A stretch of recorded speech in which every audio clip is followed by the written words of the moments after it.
सायानंद हवा में तैरते हुए देव के पास आया। उसका चेहरा हर पल बदल रहा था। कभी वो मुखिया बन जाता तो कभी और कोई गांव वाला।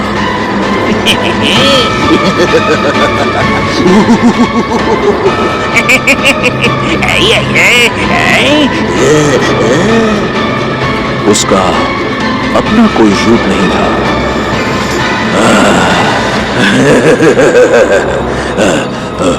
तेरी हिम्मत की दाद देनी पड़ेगी लड़के, पर अफसोस अब तेरा साया भी इस दीवार पर हमेशा के लिए ठोक दिया जाएगा, ठोका जाएगा।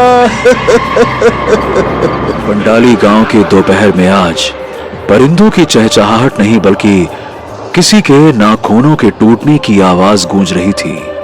गांव का मुखिया, जो कल तक पूरे गांव का गर्व था, आज कीचड़ भरी नाली के पास घुटनों के बल बैठा था। सूरज आग उगल रहा था, पर मुखिया के शरीर से पसीना नहीं बल्कि एक अजीब सी ठंडक निकल रही थी। उसका बेटा माधव जब उसके पास पहुंचा तो अपने पिता को देखकर उसके होश उड़ गए। मुखिया जमीन पर अपनी उंगलियों से मिट्टी खुरच रहा था, जैसे धूप के डर से उसकी परछाई जमीन के अंदर छिप गई हो और वो उसे बाहर निकालना चाहता हो। बापू, ये क्या हाल बना रखा है? नाखूनों से खून निकल रहा है आपके बापू। चलिए ना यहाँ से बापू, चलिए ना। धीरे बोल, वो डर जाएगी। वो काला दोस्त जो हमेशा मेरे पैरों पर रहता था ना, अरे मेरे पैरों से लिपटा रहता था, जो आज छोड़कर भाग गया। मैंने धूप में उसे बहुत ढूंढा, पर जमीन खाली है माधव, मैं खाली हो गया हूं। माधव ने नीचे देखा और उसकी रूह कांप गई। हर चीज का साया बन रहा था, पेड़ों का, घरों का, यहां तक कि माधव का भी। पर उस कड़ी धूप में मुखिया के नीचे सिर्फ और सिर्फ धूल थी, उसकी परछाई गायब थी।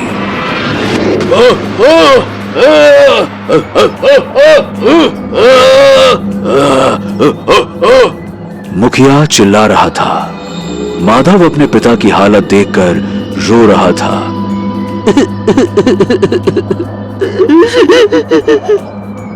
और ये केवल मुखिया के साथ नहीं हो रहा था, बल्कि पूरा गांव, पूरा पंडाली गांव इसका शिकार हो चुका था।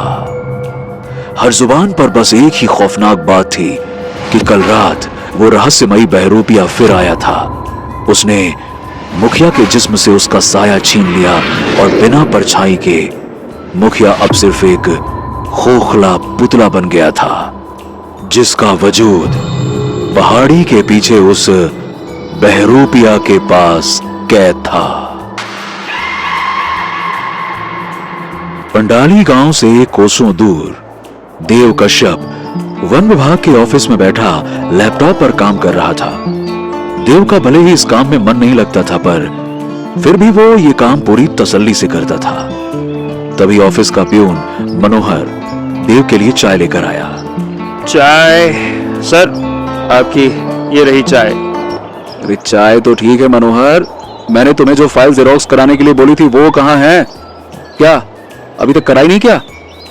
हद करते हो भाई, वो फाइल मुझे हेड ऑफिस भेजनी है। ठीक है, मैं अभी करा के लाता हूँ सर, रुकिए। मनोहर ने रैक से नीली कलर की फाइल उठाई। क्या कर रहे हो मनोहर, मैंने लाल फाइल के लिए बोला था। तुम्हारा दिमाग कहाँ चल रहा है? और ये इतने परेशान क्यों दिख रहे हो आज? रोज तो बढ़िया मस्त गाते गाते आते थे, क्या हो गया? छुट्टी चाहिए 2-4 दिन की, गांव वाँव घूम फिर आओ, मूड फ्रेश हो जाएगा तुम्हारा।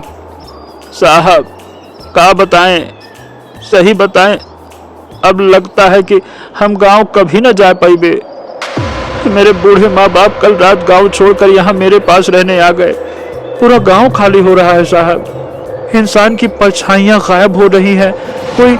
कोई साया चोर का आतंक फैला है वहाँ। लोग धूप में निकलते हैं और जमीन में उनकी परछाइयाँ ही दिखाई नहीं देती है। और जिसकी परछाई गायब हो जाती है ना साहब, वो अपनी याददाश्त भी खो देता है और वो फिर एक खोखला जिंदा लाश बन जाता है। गांव वाले कहते हैं साहब, पहाड़ी के पीछे रहने वाला एक बहरूपिया रात में लोगों के साए चुरा रहा है। परछाई चुराना? अरे ये परछाई नहीं, कोई सोना चांदी हो गई जो सबके घर से चोरी हो रही है। ऐसा मैंने पहली बार सुना है। अच्छा सुनो, लाओ वो लाल कलर वाली फाइल मुझे दो, मैं जेरोक्स करा के सीधे हेड ऑफिस निकल जाऊंगा। हो सकता है आने मुझे देर हो जाए, ठीक है?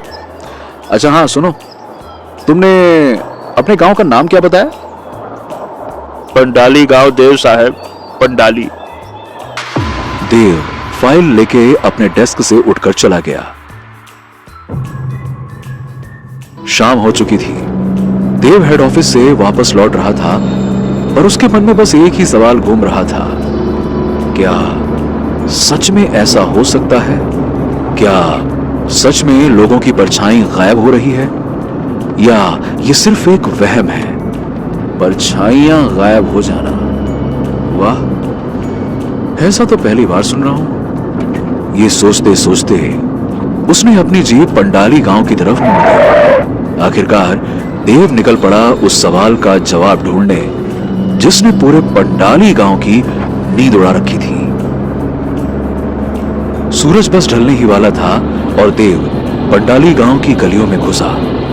एक पल के लिए उसने अपनी जीप रोकी और देव पूरे गांव को अपनी नजरों से देख रहा था। पूरे गांव में सन्नाटा छाया हुआ था। तभी सामने से भागते हुए आ रहे कुछ लोग उसकी जीप से टकरा गए। देव ने तुरंत जीप से उतरकर उन लोगों को संभाला। 2-3 परिवार थे जो अपना बोरिया बिस्तर बांधे डर के मारे गांव छोड़कर भाग रहे थे। उन लोगों की आंखों में मौत का डर साफ दिख रहा था। देव को समझ आ गया था कि वो किसी ऐसी चीज से भाग रहे हैं जिसका सामना करने की हिम्मत कम से कम उन गांव वालों में तो नहीं है। अरे अरे बस बस, आराम से आराम से आराम से भैया, सब खैरियत वैरियत तो है ना? कहां भागे जा रहे हैं आप लोग? कौन पीछे पड़ा है आप लोगों के, बताइए। बाबू हमसे मत पूछो, हमारे पास अब होश नहीं बचा। अगर मौत का नंगा नाच देखना है तो जाओ, मुखिया जी के घर जाकर पता करो। बस इतना जान लो कि अब यहाँ कोई नहीं बचेगा, सब मिटा दिए जाएंगे। मैं तो कहता हूँ कि तुम भी वापस चले जाओ, वापस चले जाओ। देव उनसे कुछ पूछता कि उससे पहले ही सबके सब अपना सामान समेटकर आगे बढ़ गए।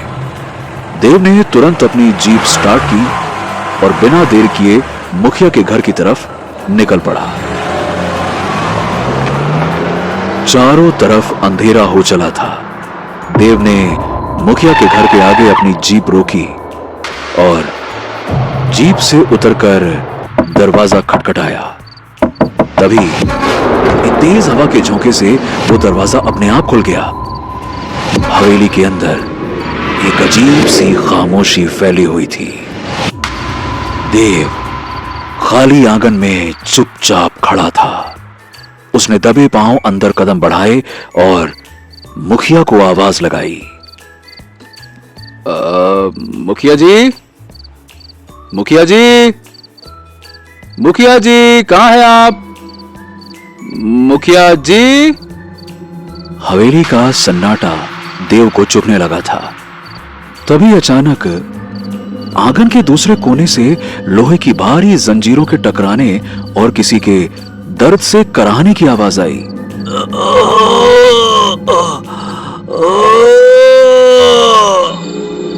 देव तुरंत पलटा और उस आवाज का पीछा करते हुए सामने एक अंधेरी कोठरी की ओर बढ़ने लगा। जैसे ही वो कोठरी के पास पहुंचा, वहां का मंजर देखकर उसके होश उड़ गए। कोठरी के अंदर मुखिया एक मोटी जंजीर से बंधा था। उसका बेटा माधव कोने में बैठा रो रहा था और डरते डरते खाने की थाली मुखिया की ओर सरका रहा था। मुखिया की आंखें बिल्कुल सफेद पड़ चुकी थी। तभी अचानक मुखिया ने झटके से खाने की थाली फेंकी और पागलों की तरह अपने शरीर को नोचने लगा।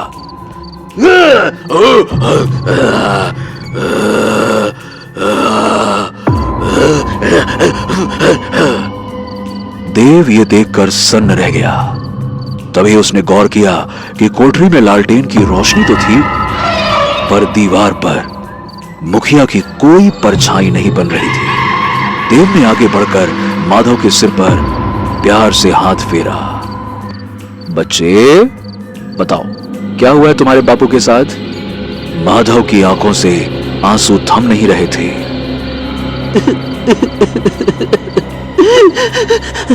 भैया भैया, मेरे बापू अब मुझे नहीं पहचानते। उनकी सारी यादें कहीं खो गई है और अब वो सिर्फ एक जिंदा लाश बनकर रह गए हैं। असल में ना, हमारे पूरे पंडाली गांव पर एक खौफनाक साया चोर का कहर टूटा है। वो पहाड़ी के पीछे वाली गुफा में रहता है और रात के सन्नाटे में सोते हुए लोगों की परछाइयां चुरा लेता है। जिसकी परछाई गई, समझो अंदर का इंसान मर गया। मेरे बापू का ये हाल उसी ने किया।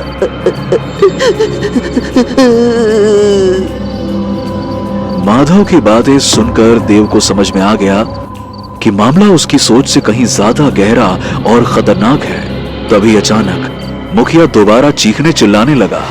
उसने गुस्से में जंजीर का एक सिक्कड़ तोड़ दिया और आजाद होने के लिए पूरी ताकत लगाने लगा।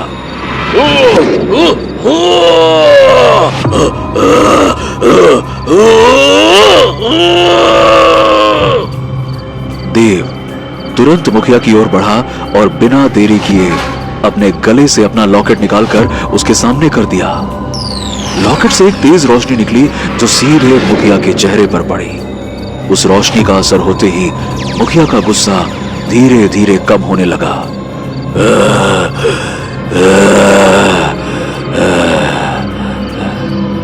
उसकी चीखें बंद हो गईं और वो पूरी तरह से शांत पड़ गया।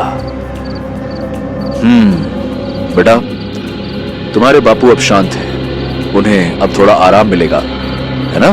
तुम घबराओ मत। बस मुझे ये बताओ कि बेटा वो गुफा है किस तरफ? माधव ने गुफा का पता तो बता दिया, पर उसके चेहरे पर डर अब भी साफ दिख रहा था। उसे समझ नहीं आ रहा था कि अकेले देव उस रहस्यमयी शक्ति का सामना कैसे करेगा। उसने देव को वहां जाने से रोकने की कोशिश की, लेकिन देव ने उसके कंधे पर हाथ रखा और उसे भरोसा दिलाया कि उसे कुछ नहीं होगा। ये कहकर देव वहां से निकल गया। रात के सन्नाटे में देव धीरे धीरे उस गुफा की तरफ बढ़ रहा था। देव जैसे ही गुफा के पास पहुंचा, वहां का नजारा देखकर उसके माथे पर पसीना आ गया। गुफा के बाहर कुछ काली आकृतियां भटक रही थीं, जो गांव के मासूम लोगों की चोरी की हुई परछाइयां थीं। ये परछाइयां दीवारों से टकरा रही थीं और रोती हुई अपनी असली देह को ढूंढ रही थीं। तभी उन भटकती हुई परछाइयों ने देव को देख लिया और वो सब तेजी से उसकी तरफ बढ़ने लगी। देव ने पहले तो उनसे बचने की कोशिश की, लेकिन जब उन परछाइयों ने उसे चारों तरफ से घेर लिया, तो देव ने तुरंत अपने गले का लॉकेट निकालकर उनके सामने कर दिया। लॉकेट से निकली तेज रोशनी को देखते ही वो परछाइयां डर के मारे पीछे हट गईं। देव ने बिना वक्त गवाए खुद को संभाला और तेजी से गुफा के अंदर दाखिल हो गया। गुफा के भीतर का मंजर देखकर देव की आंखें फटी की फटी रह गईं। हजारों परछाइयां गुफा की दीवारों पर लोहे की कीलों से ठोकी हुई थी। वो सारे साए छटपटा रहे थे और दर्द से कराह रहे थे। तभी गुफा की गहराइयों से एक ठंडी हंसी गूंजी और देखते ही देखते दीवारों पर ठोकी हुई वो परछाइयां जोर जोर से रोने लगी। पूरी गुफा में बर्फ जैसी ठंडक छा गई और हर तरफ धुआं ही धुआं हो गया।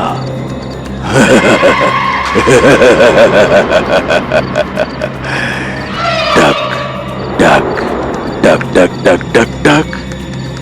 कौन है रे तू और पर यहां क्या कर रहा है? अच्छा, तो तूने मेरी कलाकृतियों को देख लिया है। ये साए ना मेरी 20 साल की तपस्या का नतीजा है। मेरी ताकत है ये ताकत। इनकी तड़प मुझे अमर बनाती है।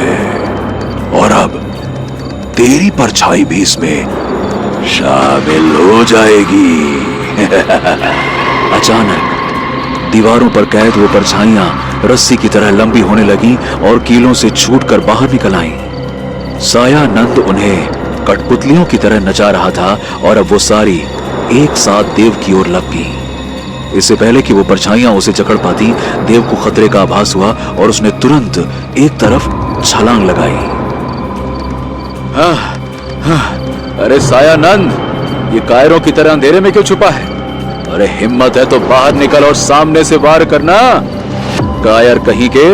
अभी देव बोल ही रहा था कि उसके सामने एक विशाल मायावी साया प्रकट हुआ, जो कोई और नहीं बल्कि सायानंद था।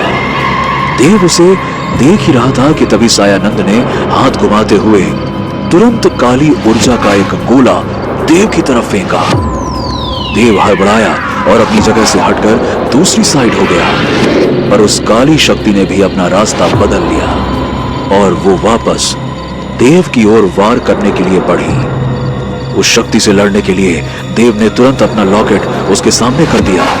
एक बार को तो वो काली शक्ति देव को छूकर निकल गई, लेकिन वो वापस से पलट कर आई और पीछे से देव की पीठ पर जोर से प्रहार किया और देव सीधा सामने वाली दीवार से जा टकराया।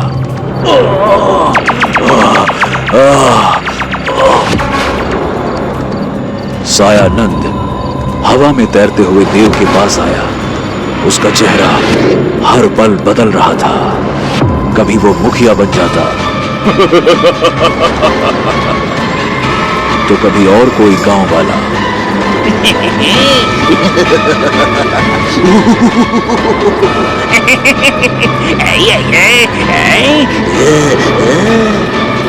उसका अपना कोई रूप नहीं था।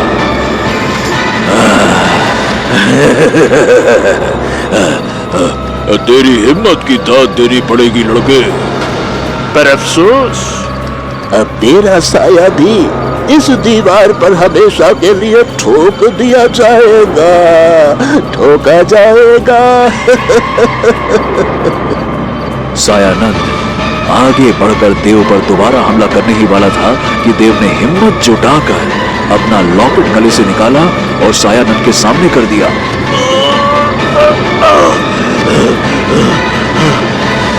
लॉकेट से एक तेज रोशनी निकली जो सीधा सायानंद से टकराई। उसकी आंखें चौंधिया गईं।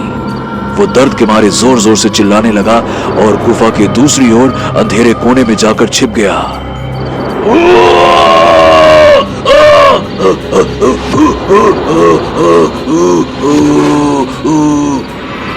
गुफा में अचानक से खामोशी छा गई। देव ने पत्थर को अपनी मुट्ठी में बंद कर लिया और उसके कदम धीरे धीरे गुफा के उस अंधेरे कोने की तरफ बढ़ने लगे। जैसे जैसे देव आगे बढ़ रहा था, सायानंद के चिल्लाने की आवाज तेज होती जा रही थी।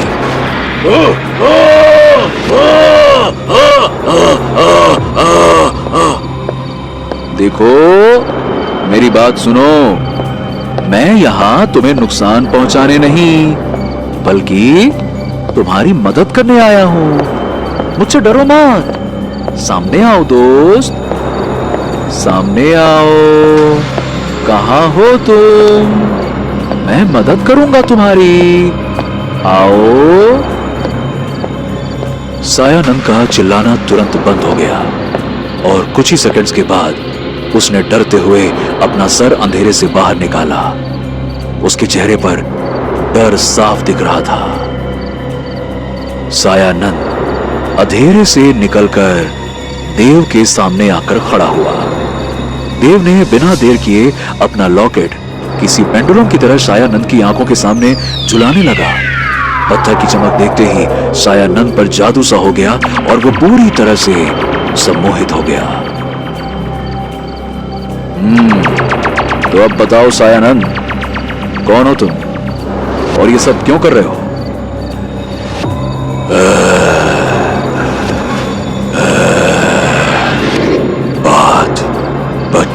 साल पुरानी है।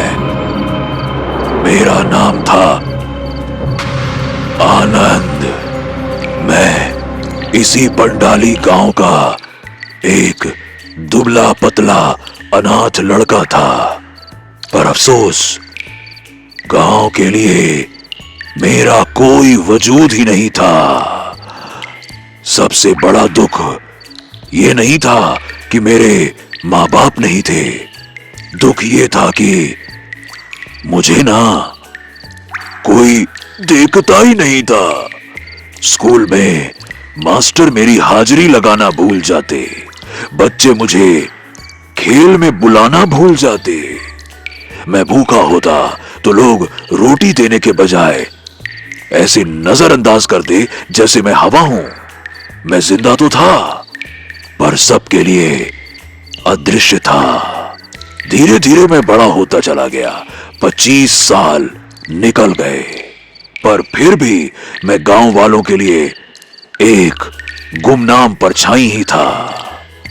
समय निकलता गया और आखिरकार आया वो मनहूस दिन।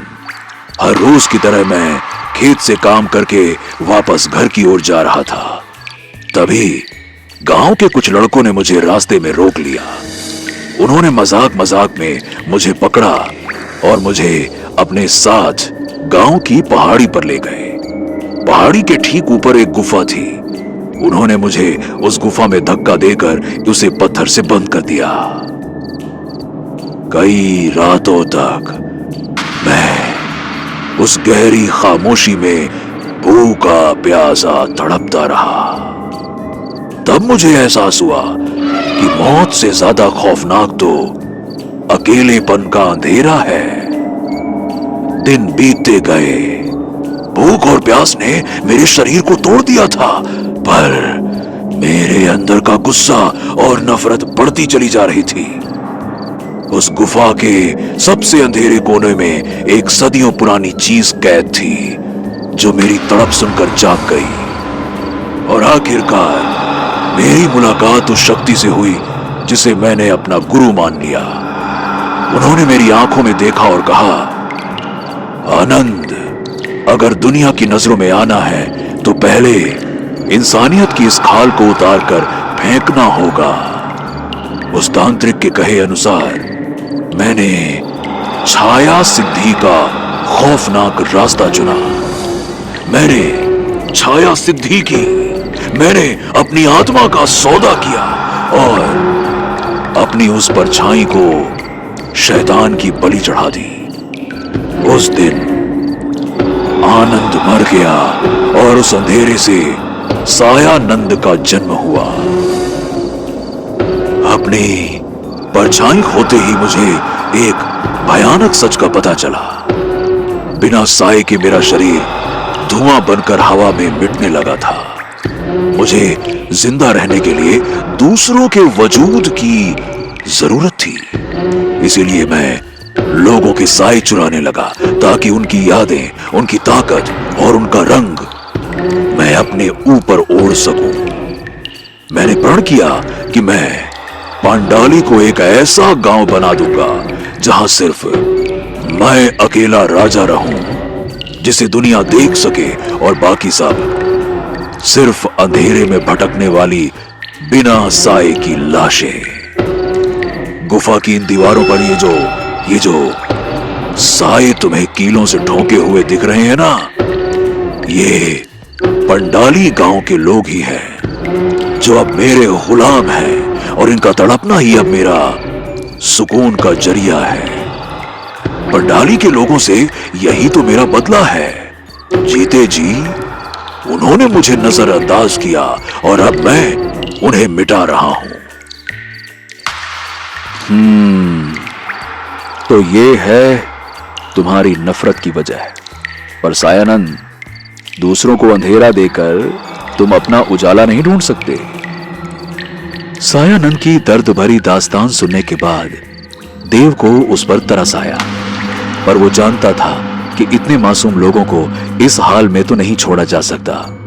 उसने गुफा के बीच में रखा वो पुराना काला संदूक खोला, जिसमें सारी यादों के काले लिफाफे कैद थे। तुम्हारी तकलीफ सच थी, पर तुम्हारा रास्ता गलत था। ये गांव वाले निर्दोष हैं और तुम्हें इन्हें आजाद करना ही होगा। देव ने उन काले लिफाफों को जला दिया। जैसे जैसे लिफाफे जलने लगे, गुफा की दीवारों पर ठोकी हुई परछाइयां आजाद होने लगी। वो साए दीवारों से निकलकर किसी रोशनी की तरह गुफा से बाहर निकलने लगे। लिफाफों के पूरी तरह जलते ही गुफा में एक तेज रोशनी फैल गई। देव की आंखें कुछ पलों के लिए चौंधिया गईं और तभी सायानंद, जो अब तक सम्मोहित था, इस अचानक हुई हलचल से होश में आ गया। नहीं नहीं नहीं नहीं नहीं नहीं नहीं, मेरा इतने सालों का संघर्ष सब तबाह कर दिया तुमने। ओ! लेकिन देव, ये खत्म नहीं हुआ है। साए कभी मिटते नहीं हैं। जब मैं वापस आऊंगा तो तुम्हारी परछाई को अपना लिबास बनाऊंगा और तुम्हारी आत्मा को इस अंधेरे में कैद कर दूंगा, और तब तुम्हारी परछाई और तुम्हारा वजूद दोनों मेरे गुलाम होंगे, मेरे गुलाम। रोशनी के कम होते ही देव ने देखा कि सायानंद वहां से गायब हो चुका था।